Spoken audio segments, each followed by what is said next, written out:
On May 6, 1937, an event occurred that would forever change the course of aviation history. The Hindenburg, the world's largest airship and the pride of Nazi Germany, was about to complete its transatlantic journey from Frankfurt to New Jersey. This colossal aircraft, 245 meters long, was a marvel of engineering and luxury, boasting amenities that rivaled the finest hotels of the time. As it began its descent to Lakehurst Naval Air Station, a crowd gathered to witness the landing of this flying giant. Suddenly, the unthinkable happened. A massive explosion engulfed the airship in flames, bringing it crashing down in just 34 seconds. The Hindenburg disaster shocked the world, raising questions about what went wrong. Was it sabotage, a tragic accident, or a flaw in the airship's design? This catastrophe, captured on film, marked the end of the airship era and left a legacy of unanswered questions and profound implications for the future of air travel. What really caused the Hindenburg to meet such a fiery end, and how did this event shape the aviation industry we know today? Let's uncover the facts behind one of history's most infamous air disasters. The Hindenburg disaster was a tragic and pivotal moment in aviation history. On May 6, 1937, the Hindenburg, the pride of Nazi Germany and the largest airship ever built, was completing a transatlantic journey from Frankfurt to New Jersey.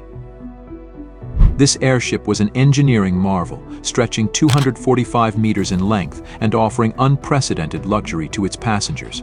Inside, it featured separate sleeping rooms, a dining area, a lounge with a grand piano, and even a reading and writing room. The ticket price was $700, a substantial amount at the time, making it accessible only to the wealthy elite. As the Hindenburg began its descent to Lakehurst Naval Air Station, a crowd gathered to witness the historic landing of this majestic airship. The weather was not favorable, with overcast skies and strong winds, but the landing proceeded as planned. However, just as the airship was about to touch down, a sudden explosion erupted, engulfing the Hindenburg in flames. In just 34 seconds, the once mighty airship was reduced to a skeletal frame, killing 36 of the 97 people on board and shocking the world. The cause of the disaster has been the subject of much debate and investigation. One theory suggests that sabotage was the culprit. Some believe that anti-Nazi activists or even foreign agents might have planted a bomb on the Hindenburg to destroy the pride of Nazi Germany. Others speculated that Adolf Hitler himself ordered the airship's destruction to discredit Hugo Eckener, the airship's manufacturer and a vocal critic of the Nazi regime. Eckener had openly opposed Hitler, which was a rare and dangerous stance during that time. When the world's largest airship was completed in 1936, Hitler's propaganda minister Joseph Goebbels requested that it be named after Hitler, but Eckener refused and named it Hindenburg instead, after the former German president. This defiance could have made Eckener a target for retribution. Another theory centers around static electricity. The Hindenburg's metal frame could have built up a static charge during its flight. When the airship made a sharp turn during its landing approach, the static electricity might have sparked, igniting the hydrogen gas that filled the airship. Hydrogen is highly flammable, and even a small spark could cause a catastrophic explosion. A third theory points to the possibility of a lightning strike. The bad weather that day could have produced lightning, which might have struck the Hindenburg and ignited the hydrogen. This theory aligns with eyewitness accounts of seeing a blue flame near the tail of the airship just before the explosion. To understand the significance of the Hindenburg disaster, it is essential to delve into the history of airships. Human fascination with flight dates back centuries. In the 1500s, people like John Damien attempted to fly by attaching feathers to themselves and jumping from heights, often resulting in injury. Real progress began in the 1770s with the Montgolfier brothers in France. They observed that heated air could lift objects and created the first successful hot air balloon in 1783. This innovation marked the beginning of human flight. The development of airships advanced significantly in the late 19th and early 20th centuries, thanks to Ferdinand von Zeppelin. Inspired by the use of balloons during the American Civil War, Zeppelin envisioned a more rigid, steerable airship. He resigned from the Army in 1891 to focus on this project and, after years of trial and error, developed the first successful airship, the LZ-1, in 1900.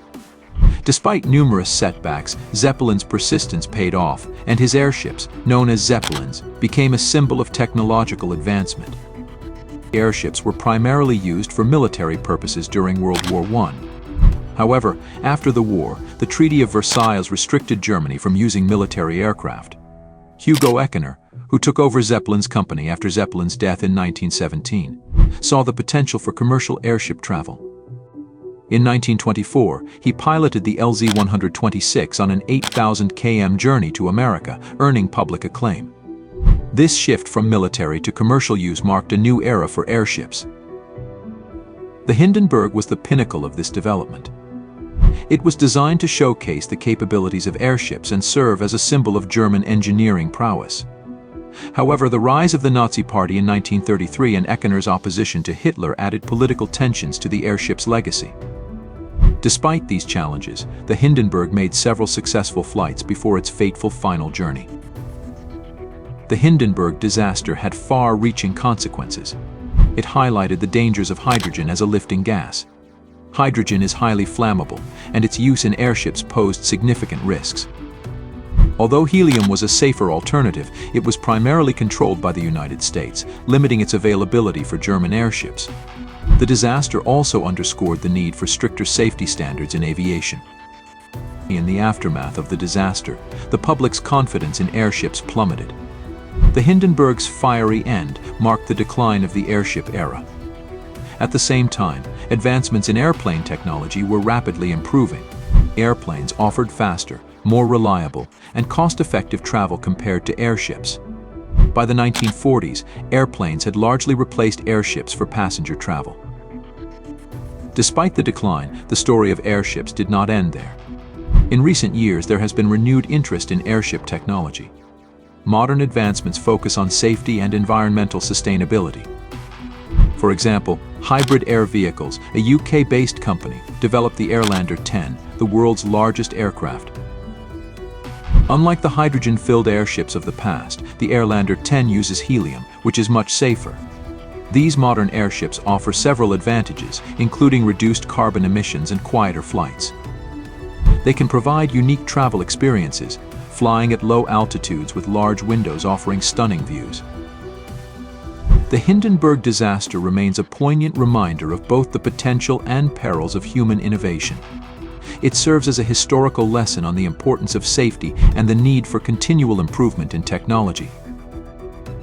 As we look to the future, the lessons learned from the past will undoubtedly guide the development of safer and more sustainable air travel technologies. The revival of airships may bring back a sense of wonder and adventure to aviation, combining the romance of the past with the advancements of the present.